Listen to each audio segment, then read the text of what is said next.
தேவையில்லாத விஷயங்கள்லாம் திங்க் பண்ணுறதுல உங்களோட எனர்ஜியை ஸ்பெண்ட் பண்ணுறதை விட்டுட்டு இந்த ஒரு விஷயத்தை எப்பவுமே திங்க் பண்ணுங்க. எந்த திறன்களை நான் கற்றுக்கிட்டா என்னோட லைஃப்பில் நான் தொடர்ந்து முன்னேறலாம்? எந்த திறன்களை கற்றுக்கிட்டா என்னோட லைஃப்பில் நான் தொடர்ந்து முன்னேறலாம்? இந்த வருஷம் 2024ல் பாதி மாதம் முடிஞ்சு போச்சு. அதாவது பாதி மாதங்கள் முடிஞ்சு போச்சு.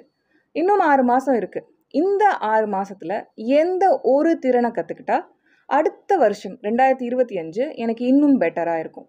இந்த ஒரு கேள்வி. எந்த திறன்களை நான் கற்றுக்கிட்டா என்னோட லைஃப்பை நான் அடுத்த லெவல் கொண்டு போக முடியும்? இந்த கேள்வியை உங்களுக்குள்ளே ரிப்பீட் பண்ணுங்கள். இவன் அதை பண்ணிட்டான், அவன் அதை பண்ணிட்டான், இவங்க இப்படி திட்டாங்க, அவங்க அப்படி திட்டுறாங்க, இவங்க இப்படி பேசிட்டாங்க, இவங்க அப்படி பார்த்துட்டாங்க.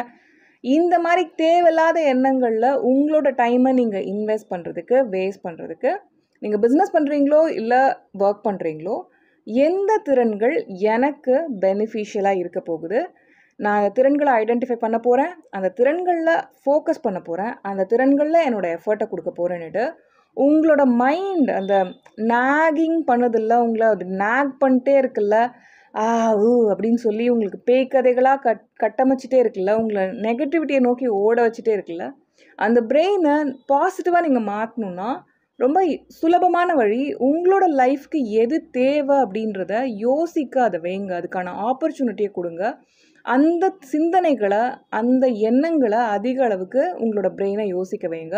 உங்களோட கரியர் மட்டும் இல்லை, உங்களோட மைண்டையும் நீங்கள் நல்வழிப்படுத்துவீங்க. கரெக்டான டிரெக்ஷனுக்கு, உங்களுக்கு தேவையான டிரெக்ஷனுக்கு அதை திருப்பி விட்டுருப்பீங்க.